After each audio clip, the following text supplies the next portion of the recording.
Hello students, I am your science mentor. So let's start with class 9th science. So the chapter which we will be taking up in this video is chapter 4, that is structure of atom. As you all know that every substance which is around us is formed of a small substance, that is atom. So in this chapter, we'll come to know more about the atom, that what actually the atom possesses and what is its basic structure. Topics to be covered in this chapter are Dalton's atomic theory and its drawback, discovery of electron, proton and neutron, Thomson model of an atom, Rutherford model of an atom, Bohr model of an atom, atomic number, mass number, valence electrons, valence shell, valency. We'll learn isotopes, isobars and isotones, and we'll also do some tricky questions with solution. So let's start with this important and interesting chapter. So before starting the structure of atom, we should know that what actually the matter is. See, anything that is around us, that is, we come across so many substances around us, like you get to see chair, table, pen, book, lot of things around us. All of these things occupy space and they also possess mass. So everything that is around us that occupies space and has mass is called as matter, right? Like we have the chair, table, pen, book, this all constitute matter. So as you can see in the picture also, this is a guitar. You know that guitar also occupies certain space and it has mass also. So again, it is a matter. Likewise, this is a matter. These bottles which you can see, this is a matter. These books is also, you can say, an example of matter because they also occupy space and they possess mass. So we have seen that or everything which is around us which occupies space and has mass is matter, and we have seen that all matter was concluded to be made up of small particles called atom or parmanu. So atom or parmanu are the smallest constituents of the matter, and this is how the atom actually looks like. So we are going to see more about it. So in order to study more about the atom, there was a scientist who made a first attempt, that was John Dalton. So he made an attempt, or he tried to explain about atom by giving the Dalton's atomic theory in year 1803. So he is the one, that is the John Dalton, who made an attempt to explain about atom. So he gave Dalton's atomic theory, and according to this theory, all the matter is made up of small particles and those are called as atoms. So, according to him, the atom is invisible and is indivisible. We cannot see it and even we cannot divide it. He said that atoms can neither be created nor be destroyed. Means the origin of atom is de novo, that is not known. We cannot create it, even we cannot destroy them. Atoms of an element are alike in all aspects. Like all the elements are made up of atoms. Like if I talk about the certain element, let's say if I talk about the carbon element. So obviously this carbon element will be formed of many carbon atoms. So if we'll see, then we'll observe that all the atoms of a same element, like if I'm talking about carbon, then all the atoms of carbon element are same in all aspects. That is, they have same mass, they have same shape, they have same size. All the properties are same. So he concluded that atoms of an element are same in all aspects. And he said atoms of different elements combine in fixed whole number ratio to form compounds. Like if I have a compound, for an example, carbon dioxide. So we know that carbon dioxide is a compound and the elements which are present in carbon dioxide are carbon and oxygen.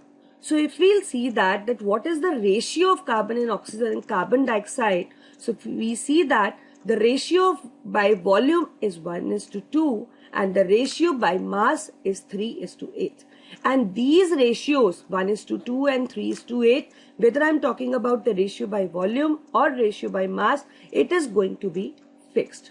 So this is actually, he tried to explain in this postulate that atoms of different elements combine, like different elements, like in this case we have carbon and oxygen, they are different from each other, but still they combine, and they combine in a fixed ratio.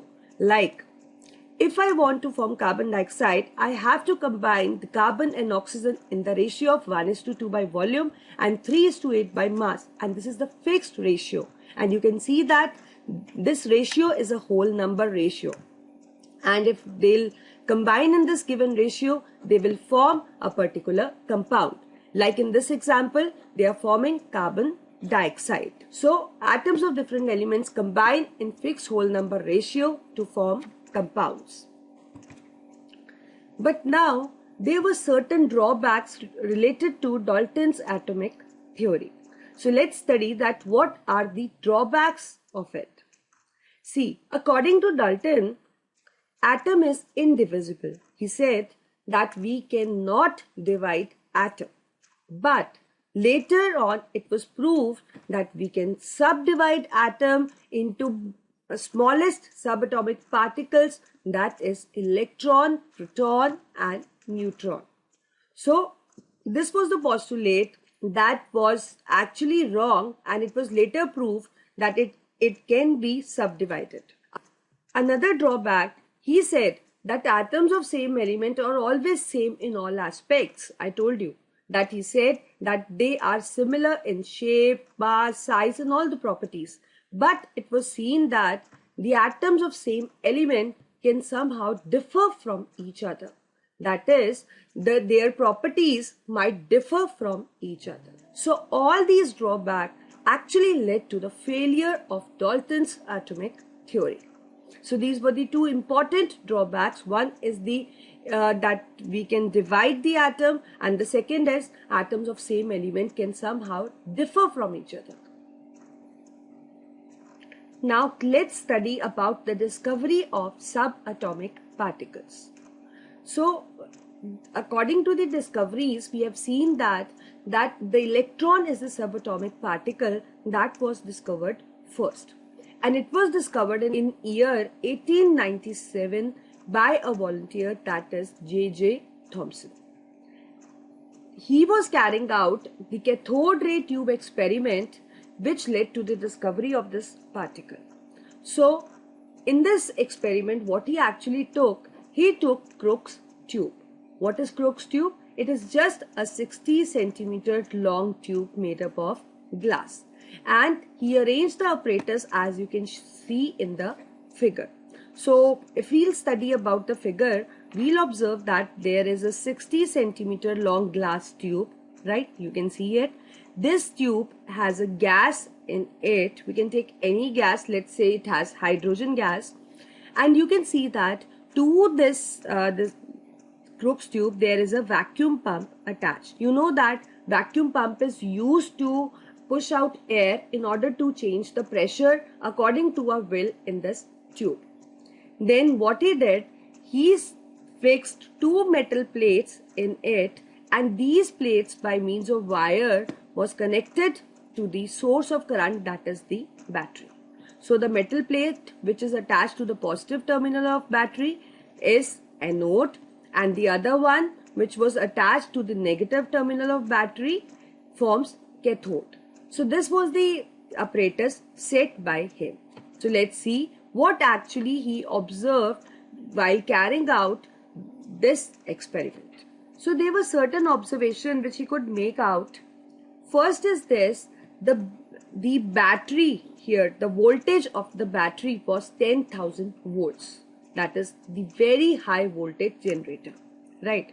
So when he passed the electric current at such high voltage, that is 10,000 volt, through a gas, and the pressure of the gas was kept at 1 atmosphere, he saw that no changes were observed in this tube. Nothing happened. Then what he did, he reduced the pressure from 1 atmosphere to 1 by 100 atmosphere, that is 10 raised to power minus 2 atmosphere. Then there were the certain changes which you could see in the tube, that is the whole tube started glowing green. So this time he could make out that gases became conducting, because that is the reason that whole tube started glowing green. Then he further reduced the pressure of the gas to 10 raised to power minus 4 atmosphere. So he saw that the whole tube stopped glowing. Like initially it actually started glowing green, but now the faint green can still be seen, but only at anode end. That means this side was somehow glowing with light green color, but the whole tube stopped glowing. These were the observations which he could see when he carried out this experiment. So to confirm that whether this faded green glow was actually there or not, so how he confirmed, he actually placed a fluorescent screen at the back of anode. He placed a certain screen at the end of the anode which was made up of the fluorescent material like zinc sulfide, and he made this anode perforated. What do you mean by it? It means that there were certain holes which were made in the anode. So when the similar conditions were applied, that is the current was passed through it through same physical condition, that is the high voltage and very low pressure. So what happened, under those same conditions, this fluorescent screen started glowing green, which actually confirmed the fact that there were certain changes which took place in the tube which made this fluorescent material glow. And it was confirmed that yes, the one side of the... So he made certain conclusion. He made a conclusion that when we apply high voltage and when we apply low pressure, there are certain rays which actually are emitted from cathode and they are traveling towards anode. That is the reason when they are traveling, they strike the anode and they actually made the anode side glow as a green color. This color might change depending upon the gas which is taken in the tube. Like it was hydrogen, so the glow was green. So if some other gas like XYZ, the glow might change. But yes, the glow will be there because under those conditions, the cathode rays are emitted from cathode and they travel to anode, and when they strike the end, they made that tube glow. So the conclusion can be written in this way, that when electric current was passed through the gas at low pressure and at high voltage, some rays were emitted through cathode and they were traveling towards anode. So that is the reason they were termed as cathode rays. And they actually consist of negatively charged particles, because we know that cathode is the negative terminal. So obviously if they are emitted from the cathode, that is the negative terminal, they will be called as cathode rays, and they will be consisting of negatively charged particles, and these particles were named as electrons. So this is how the electrons were discovered. Then came the discovery of proton, and the proton was discovered by E. Goldstein. Like when the J.J. Thomson was carrying out the cathode ray experiment and he led to the conclusion for the discovery of electron, at the same time the proton was discovered by considering the same experiment by E. Goldstein. So we can write that it was actually discovered while carrying out experiment to produce the cathode rays, which we have already studied. The apparatus used is same, that is the cathode ray, metal plates, wires and the high voltage source of current. The same apparatus was used. So it was seen that when at low pressure and high voltage the cathode rays were produced and they traveled through the gas in the discharge tube, which we have already learned. So when they traveled from cathode to anode. So while doing so, they pass through a gas.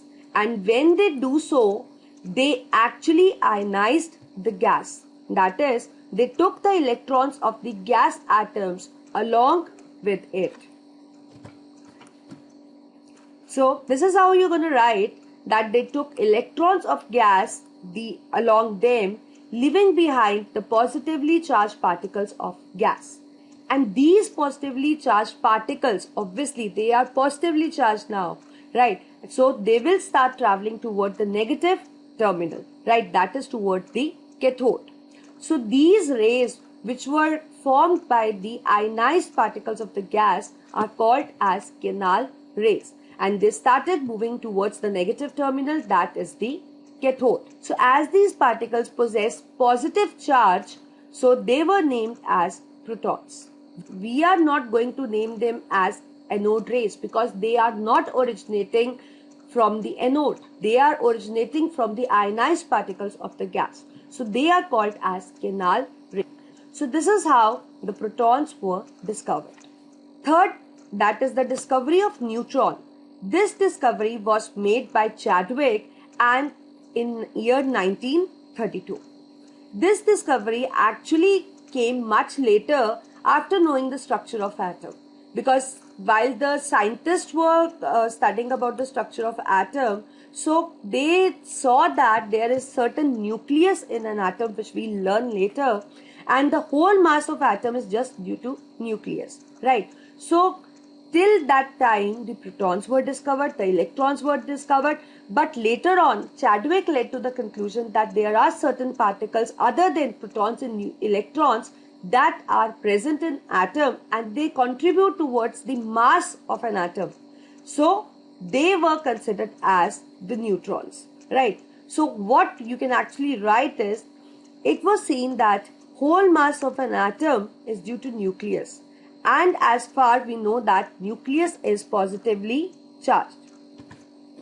That means it has only protons, because when we'll study the structure of atom, we'll see that the nucleus possesses the protons, right?